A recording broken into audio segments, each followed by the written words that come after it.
महाराष्ट्राचे कुलस्वामिनी आई तुळजाभवानी, महाराष्ट्राचा जनता राजा शिवछत्रपती महाराज, हिंदू हृदय सम्राट शिवसेनापती बाळासाहेब ठाकरे, शिवसेना पक्षप्रमुख माननीय उद्धवसाहेब ठाकरे यांना सगळ्यांना प्रणाम करून आजच्या अकलूज नगरपालिका निवडणुकीच्या शेवटच्या प्रचार सभेत आपण सगळेजण आला त्याबद्दल धन्यवाद. आजच्या कार्यक्रमाला उपस्थिती आदरणीय मोठे दादा, मदन दादा,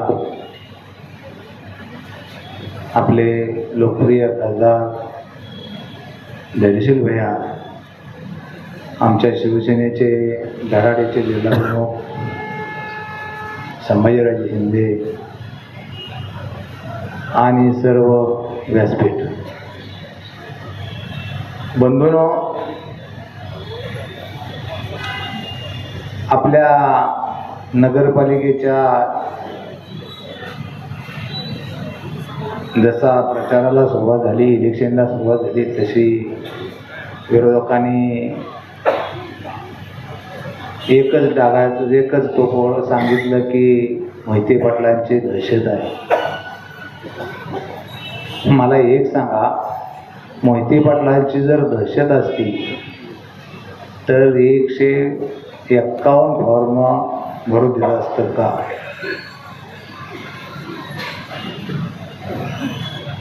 आज दहशत तुम्ही करायची.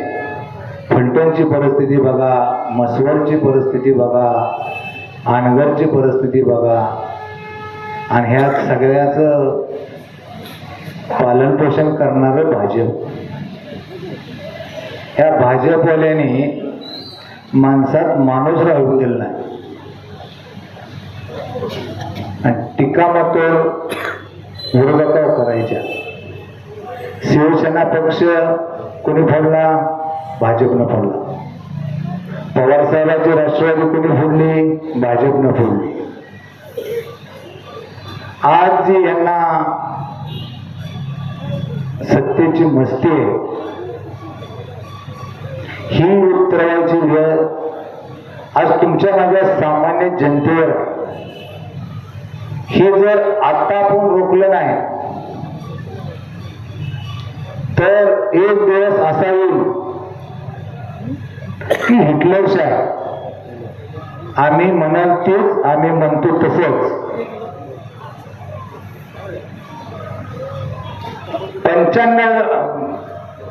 2019 साली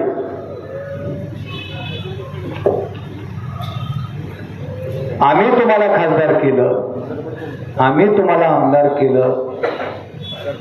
शिवसेनेचा युतीबरोबर तुम्ही होता. मोहिते पाटलांनी त्यावेळेस भाजपमध्ये होते. आम्ही सगळे एकत्र मिळून तुम्हाला आज तुम्ही फलटणचं, तुम्ही एक जण बीडवाला, एका शब्दावर मोठा दादाने आदेश दिला त्या पद्धतीनं सर्व मोहिते पाटील कुटुंब आज तुमच्यासाठी रात्रंदिवस पळून तुम्हाला खासदार केलं, तुम्हाला आमदार केलं. त्याची तरी थोडी लाज बाळगावी असं मला वाटतं. पण मोहिते पाटील कुटुंब भाजपमध्ये गेलं, कुणासाठी गेलं? या सगळ्या गोष्टीला अण्णा कुलकर्णी साक्षीदार आहे की जेणेकरून कृष्णा भीमा स्त्रीकरण ह्या जनतेचं, मोठ्या दादांची फार दिवसापासून ह्या जनतेसाठी असणारी तळमळ ही दादांची होती. त्याच्यामुळे ते भाजपमध्ये गेले.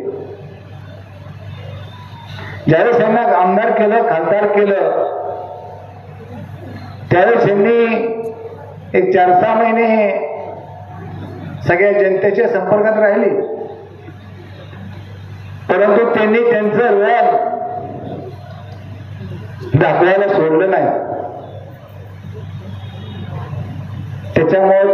त्रासाला कंटाळून ज्यावेळेस परतची 2024ची लोकसभा आली, धैर्यशील भैयांचं काय मत होतं की बाबांनो उमेदवार बदलून द्या. स्वतःसाठी ते उमेदवारी मागत नव्हतं, फक्त भाजपवाल्यांनी सांगत होतं की उमेदवार थोडा बदलून द्या. पण त्यांची हुकुमशाही, आम्ही एकदा दिलेला माणूस परत बदलत नाही. मग शेवटी ज्यावेळेस स्वतःवर येतं त्यावेळेस कोणच कुणाला कमी नसतं. आज ज्या जिल्ह्याचं पालकत्व सांभाळणारे मोहिते पाटील ह्यांनी एक विचार करून एक निर्णय घेतला आणि पवार साहेबांच्या पाठीशी उभं राहिलं आणि खासदार बनून दाखवलं. आज या भाजपवाल्यांनी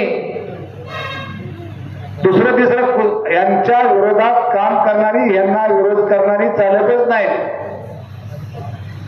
दादागिरी हे करतात, हुकुमशाही हे करतात आणि दुसऱ्याला म्हणतात की हे हुकुमशाही करतात, हे दादागिरी करतात. आमच्या अकलूजला असली कुठलीही पद्धत नाही बाबांनो. आज तुम्ही बाहेरनं येऊन जर तुम्ही आमच्या अकलूजची अवस्था जर तुम्ही अशा पद्धतीने करत असाल, उद्या जर तुमच्या हातात सत्ता दिली, तुम्ही अकलूजला नेऊन विकचाल. आज तुमच्यापाशी काहीच नाही, तरी तुम्ही आज एवढा रुबाबानं बोलताय, रुबाबानं करताय. आणि तुमच्या हातात जर ह्या येड्या बागड्या अकलूजच्या जनतेनं जर तुमच्यावर विश्वास टाकून जर काय केलं तर तुम्ही खरोखर काय करताल ह्या अकलूजचं की मला तरी काही थोडं लक्षात येत नाही. आज मी आतापर्यंत लागलेला, जसे नगरपालिका लागली तसं मी बोलायला स्वप्नीलाच लावत होतो. मी स्वतः बोलत नव्हतो, मी पाठीमागं थांबत होतो. त्याला कारण कोणतर घरातलं एक जण बोलतंय, सगळ्यांनी बोलायची काही गरज नाही. पण आज मी आवर्जून बोलायसाठी उभा राहिलो, त्याला कारण आहे. मोहिते पाटलांचं थोडासा आज मी त्यांना राग येईल, पण मी बोलतो स्पष्ट. तुमचे सख्य सोयरे तुमच्या नात्याबाबतीतले असतील, त्यांनी तुमच्या घरातलं एकमेकाच्या रक्ताचे नाते, राजकारण आहे, एकमेकाला विकासाबद्दल बोलावं. पण त्यांनी काल बोलत बोलत त्यांनी मला भैयानी बनवून घेतला, धैर्यशील भैयानी बनवून घेतला आणि जवळ बसवलं. पण त्यांनी मला आवर्जून त्यांनी धैर्यशील भैयाला काल सांगितलं. म्हणून आज मला त्या विषयावर बोलायचं आहे, म्हणून मी खास उभा राहिलो बोलायला. मोठ्या दादांना किंवा मदन दादांना भैयांना थोडासा वाटेल, याला आपल्या घरातल्या लोकांना नंदी वाघमारे बोलतायत.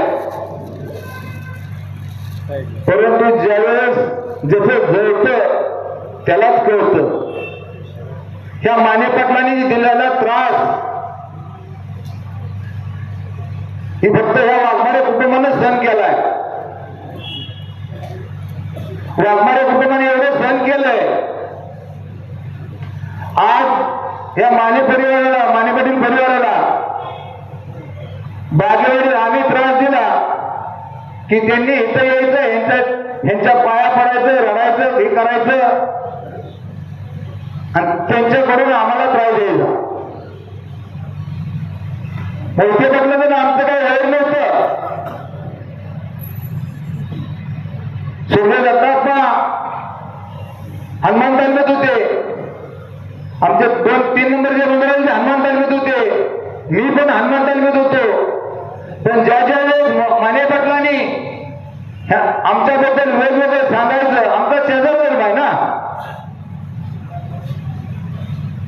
दोघांच्या मध्ये फक्त वडच आहे. आणि त्या वड्याच्या राजकारणानं त्यांनी मला जे टार्गेट केलं रात्री बोलण्यात, म्हणून मला बोलायचे आज वेळ. माणिक पाटील कुटुंब यांनी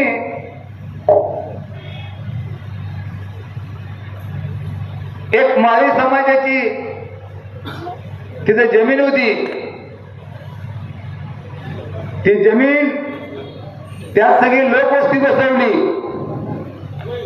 15-20 वर्ष त्या लोकवस्तीने 10 वर्षात ती सगळी भरली. परत त्यांना त्या माळी समाज गिरमेबरोबर व्यवहार केला. त्यांनी व्यवहार केला, पण ती वस्ती जी बसलेली होती, 500 कुटुंबाची वस्ती होती, ती त्यांना निघना.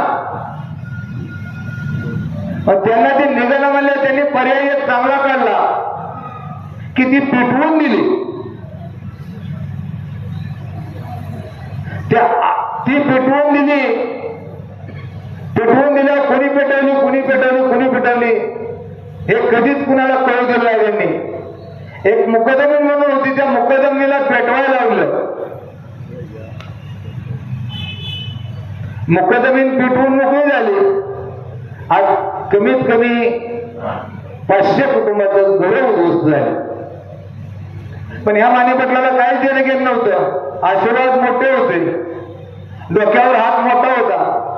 काय जरी झालं तर आपण कुठलं कशातच गुंतत नाही, कशातच आपल्याला काहीच फोन करत नाही. ही कायम ते भ्रमात असायची. भ्रमात असायची म्हणजे होते. आणि त्याच जागेवर एक महिन्यात 15 दिवसात त्यांनी ती सगळं साफसफाई करून घेतलं आणि त्यांनी प्लॉटिंग पाडलं आणि ते प्लॉटिंग करून विकलं. वस्तुस्थिती आहे, आज मी त्या जागेला जळकेवाडी म्हणूनच ओळखतात. कुणालाही बागेवाडी रस्त्याला माऊली चटणीवाले तिथं त्या एरियाला काय म्हणतात, पुढं मस्त नाव लिहिलंय पद्मावती नगर, पण त्याला पद्मावती नगर म्हणले 10 वेळा विचारावं लागतं कुठं आहे ती. माझा जन्म त्या गावात झालाय. तर त्या एरियाला टोटली जळकेवाडी असे म्हणतात. आणि रात्रीचे काय माझ्याविषयी माशे बोलले, त्यांच्या वडिलांनी एक लांडाची प्रॉपर्टी घेतली, त्यात प्लॉटिंग केलं. आज अखेर ती नावावर सुद्धा केली नाही. ह्या लोकांच्या बी अजून नावावर सुद्धा नाही, फक्त प्लॉट मोजलं, पैसे घेतलं. कित्येक जणांच्या नावावर आहे, काय जणांच्या नावावर पण नाही. रस्ते बघितले 10 फुटाचे रस्ते केले. गेली 35 ते 40 वर्ष झाले ग्रामपंचायत त्यांच्या ताब्यात आहे.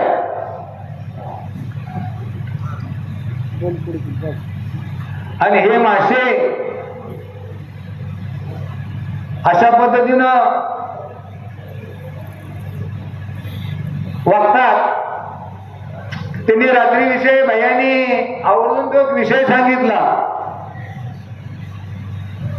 जलयुक्त शिवार ही योजना पंचायत समिती आमच्या सुनबाई यांनी एक बागेवाडी गाव दत्तक घेतलं. लोकवर्गणीतून ओढा खाण्यासाठी टोटली ती लोकवर्गणीतून केलंय. म्हैसूरला जाताना डाव्या हाताला तिथून ते साधारणतः बागेवाडी गावापर्यंत माझं क्षेत्र आहे. कमीत कमी 100 फूट खोल आहे. दोन्ही बाजू पलीकड भुले कंपनी, अलीकड टोटली वाघमारे कुटुंब, ह्या कुटुंबाची क्षेत्र आहे. दोघांनी सहमती देऊन कमीत कमी 100 फूट खोल काढून एक साधारणतः 100 फूट लांबीचा ओढा आणि कमीत कमी 1,500 ते 2,000 फूट नेला. आणि ज्या वेळेस खालची बाजू करायची आहे, बायांनी 30 सांगितलं होतं त्या दिवशी विजय चौकातल्या भाषणात. तुम्हाला जर कोणाला खोटं वाटत असेल ना, तर तुम्ही कधीही मायसर जाताना त्या पुलावर थांबा. त्या पुलावर जी नळ्या टाकल्यात, बंधारा जे बांधलाय, त्या बंधाऱ्याकडे बघा आणि तिथली परिस्थिती बघा. ह्या महाराजांनी 100 फूट क्षेत्र स्वतःच्या अलीकडे वड्यात घातलं या, आणि दुसऱ्याला सांगतात की त्यांनी अतिक्रमण केलं. अतिक्रमण तर केलं माने पाटलांनी. चिटकूनच माझ्या भाच्याची जमीन आहे खालच्या साईडला बी, डाव्या उजव्या बाजूला. तुम्ही कधीही जावा आणि यात जर खोटं निघलं तर त्यांनी काय करावं. भोगेश्वर बाईने असू द्या किंवा आपल्या आमदार उत्तम जानकरांना असू द्या, उभं राहून मला सांगायचं, नाना तुम्ही ही एवढा वडा खांब तेवढा खोट करून द्या, मी माझ्या स्वतःच्या पदर पैशानं जेवढा लागतोय तेवढा मी खोल करून, फक्त नियमानं करा. जे त्यांनी जे अतिक्रमण केलंय तेवढं काढायची जबाबदारी भैया तुमची आहे. त्याच्यामुळे त्यांनी काय सांगावं की भैया शेजारी बसले आणि त्यांच्या शेजारी बसून त्यांनी अतिक्रमण केलं. कुणीही माहिती जाताना तुम्ही प्रत्येक जण पुरुष कुणीही जात असताना 5 मिनिटं माझ्यासाठी म्हणून तिथे वेळ द्या आणि वस्तुस्थिती बघा. आणि ह्यांनी तिथे एक प्लॅन टाकलाय, सिमेंटचा प्लॅन टाकलाय. त्या प्लॅनचं पाणी सगळं त्या वड्यात सोडलंय. म्हणजे खालचं पुण्याची जमीन पिकूनच ही ह्यांची वृत्ती. आणि ही चालले गावचा विकास करायला. अहो ह्यांनी गावचा विकास गेली 40 वर्षे बागेवाडी ग्रामपंचायत त्यांच्या ताब्यात होती. 5 एकर गावाचं गावठाण आहे. ह्यांनी स्वतःला ती 5 एकर कधी वाटून देणं झालं नाही यांना. गोरगरीब तिथं कमीत कमी 5-50 लोक उमरं राहतो तिथं. आणि इथं ही चालले अकलून देऊन सांगायला लागले की मी तुम्हाला घरं बांधून देतो, आम्ही ह्या योजनेतून देतो. त्या बागेवाडीलाच काय झालं, बागेवाडीत करत असताना तुम्हाला कसली अडचण आली. हे गेले मोठ्या दादांना फक्त माहिती असेल हा विषय, मला तरी हा विषय माहित नाही. ज्यावेळेस अकलूज माळशिरस किंवा कुर्डवाडी मसवड रोड होता, तो रोड ज्यावेळेस झाला त्यावेळेस ह्या घोले कुटुंबाच्या जमिनी ह्या रस्त्याच्या पलीकडे 100 फूट गेलेत. ही फक्त मोठ्या दादांना, भावादादांना, मदनदादाला माहिती असलं तर असेल, म्हणजे मला तर तो विषय माहित नाही. का तर 100 वर्षाचा हा विषय आहे, कमीत कमी 60-70 वर्षापूर्वीच तर हा विषय आहे. त्यावेळेस मोठ्या दादांनी सांगितलं असेल किंवा काकासाहेबांनी सांगितलं असेल की बाबा ठीक आहे, ती पलीकडची जमीन आहे ती नंतर घ्या, आता हाही चालूला त्यांना खाऊ द्या. त्या दिवसापासून आज अखेर ही माने पाटलं त्या गोले परिवाराची जमीन खात होती. कमीत कमी गोले कुटुंब 100 वेळा यांच्या दारात जाऊन सांगितलं की आता तरी आमच्या जमीन द्या, तुम्ही इतके दिवस झाले खाताय, ठीक आहे, आमचा उतारा निघतोय, आमचा नकाशा निघतोय, तुम्ही बघा, कायद्यानं बघा. पण ह्याने काय ते स्वार्थ काय सुटतो आहे.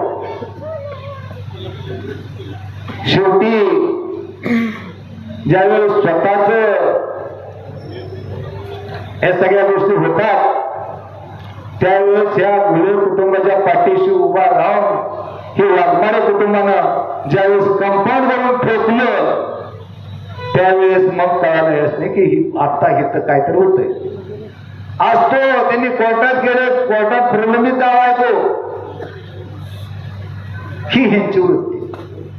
100 वर्ष खाल्ल्यावर तर कमीत कमी देऊन टाकायचं ना एखाद्या गरीबाचं. हा तुम्ही कुठलीच तुम्ही आशाच सोड नाही. गिरजणी गावात त्यांनी खडी क्रिशल टाकलं. त्या खडी क्रिशलला तिथं काय आपल्या मातंग बंधूंची घरं होती. त्या लोकांना तुम्हाला पलीकडे जागा घेऊन घर बांधून देतो म्हणून त्यांचा ती खडी क्रिशलला जागा घेतली. आज अखेर त्यांना जरी घरी बांधून दिलेत का हो मला म्हटलं नाही. म्हणजे तुम्ही काय करताय काय नाही ही थोडस विचार करा. आणि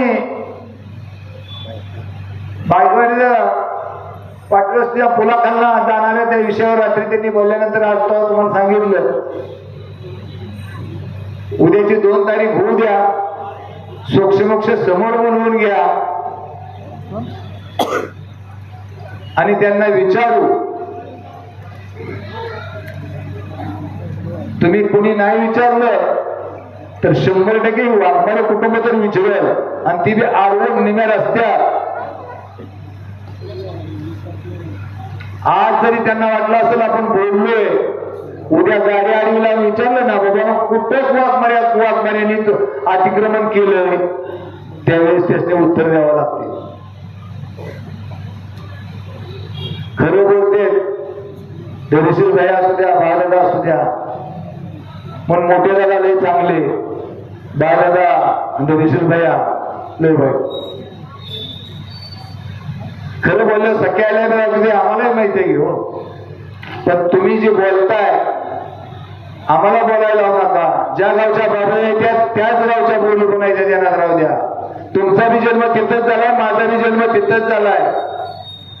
आजपर्यंत तुम्हाला कोण ओळखत होतं आणि कोण ओळखत नव्हतं.